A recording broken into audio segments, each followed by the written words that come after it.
Hello ladies and gentlemen, and welcome back to the channel. Today we're going to talk about two very important topics when it comes to personal finance: saving and investing. Should I save or should I invest, or should I do both? We're going to discuss that, because when it comes to personal finance, I think it doesn't matter how much you make. What seems to move the needle or have the most impact is how much you can keep. All right, I was listening to a video not too long ago that said, what is the use of making so much money? What is the need to make 100,000, 200,000, 400 or 500,000 or a million if you can't even keep any of that? Because when you don't understand where your money is going, if you can't track where your money is going, you seem to lose it. All right, so let's talk about the two ways you can keep some of your money.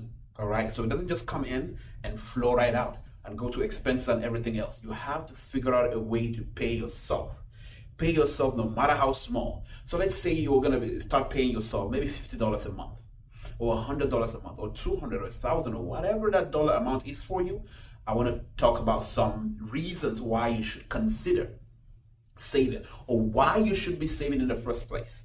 Because if you're just saving for the sake of saving, you're slowly going to lose interest in it. But when you're saving your money for a purpose, when you're saving it for something, a grant, something that you're planning for, if you're investing for a reason, you're going to find motivation to keep doing it, even when the times get tougher and tougher. When everything in your body, when all the engines in your mind is firing, why save, why invest? You're going to remind yourself of the reasons why you're doing it. So let's talk about saving in the first place. Now, saving doesn't have to be a huge dollar amount. That's the mistake a lot of people make. And that is why most people, there's a recent statistic that came out to say over 60% of Americans cannot cover $1,000 emergency. And over 40% or so cannot even cover a $5,000 emergency. All right? Which means that most of us are living paycheck to paycheck and we have nothing reserved. So let's talk about saving for a second, because one of my mentors, Ed Mylett, says, if you cannot learn to save $10, $20, $50, it's going to be harder for you to save 1,000 or 2,000 or 10,000.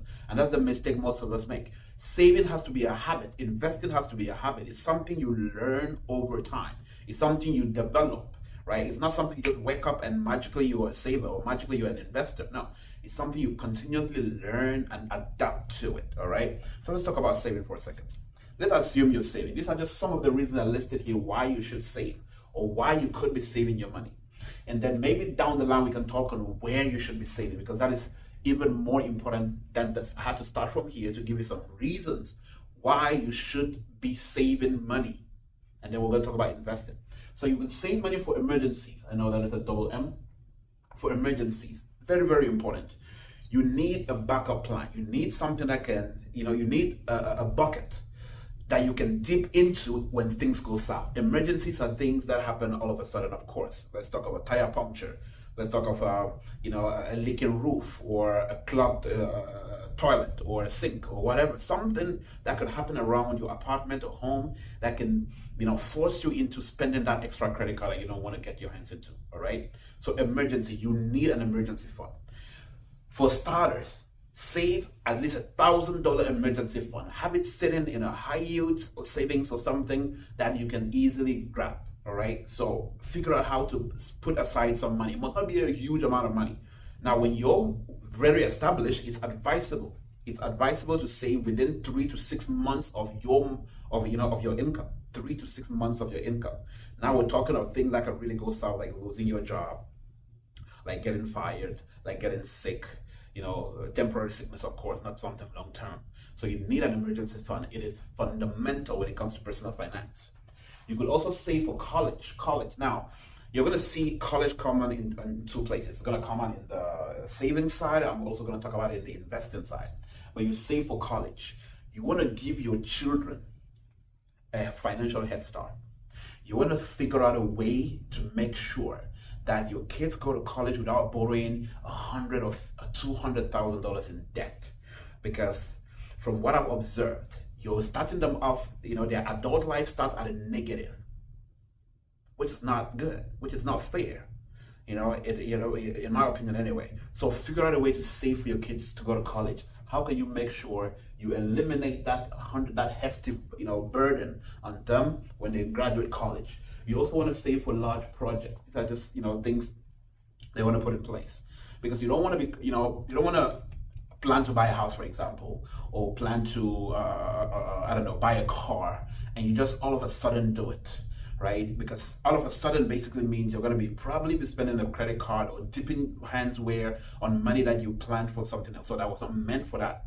So if you're planning a project, something grand, something big, something, that will require an enormous amount of money, you want to plan for it, budget it, include that. So save for that project. You could open a bank account and specify the money going into this particular account is for this project, and keep it to that and stick to it. That's discipline.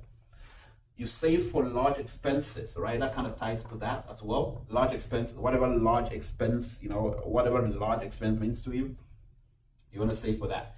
You also save what for vacation, leisure time. You save for these reasons. These are just a couple. There are multiple reasons why you should be saving, why you have to develop the habit of saving. All right, and then the system to that, apart from just putting money aside, it's increasing your money, of course, because in my opinion, when you save money, if you're just doing the act of saving, which most of us are accustomed to, your money doesn't really increase. You're just dumping money somewhere, keeping it for when you need it, Now, when you're talking about increasing the value of your money, you got to be speaking a different language altogether. Most of us, intertwine these two words, saving and investing, where you're saving money, but in your mind, you're investing it. All right? Those are two different things. When you invest money, it's for the purpose of making a profit, most likely a significant amount of profit. So let's talk about investing for a second. And I listed a couple of reasons why you should be investing. Today, I'm not going to cover where you should be investing, because I'm not a financial advisor. I'm a financial professional, so I educate. But I'm gonna, put up a list of where I've invested my money, or where I'm investing my money, and maybe that can, give you some ideas on where you can do the same. All right. So let's talk about investing. Why invest in the first place? When you invest, you put your money to work. When you save your money, it's not working for you. When you save money, it's working for the financial institution that is managing your savings. All right. If it's your bank account or credit union, it's benefiting them more, because let me tell you that your money is not just sitting at a bank or at a bank account. They are using it to lend out, to invest, to do other things with the money. All right. So they are putting your money to work for them. But when you decide, I want to grow my money, you're talking about investing, putting your money to work. That is where you have the potential of making more. All right. Increase your net worth. Of course, it's still increase.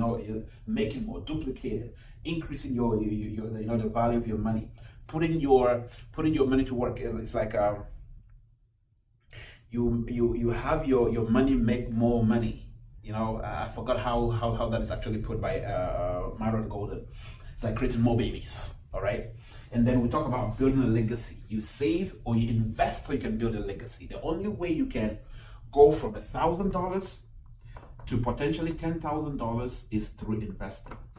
And now the vehicle or the bucket that does that for you may be different. But again, that is the whole mindset or purpose behind investing your money. And then of course, I would say, if you really want to stand a chance in this time and age, in this economy, with prices of education going sky high every single year, about 6%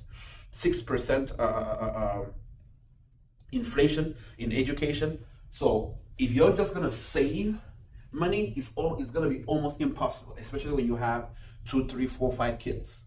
It's going to be almost impossible to save their college fund or save for their college, for their college tuition.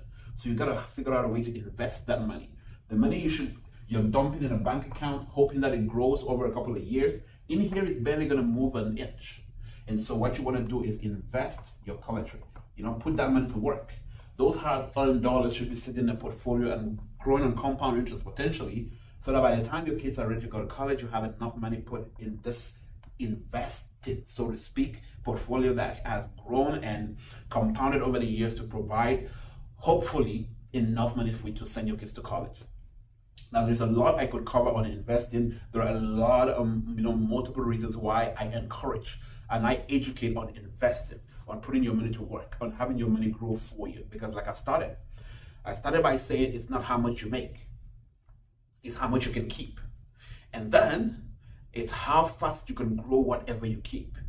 So let's say you've made an income, which is amazing.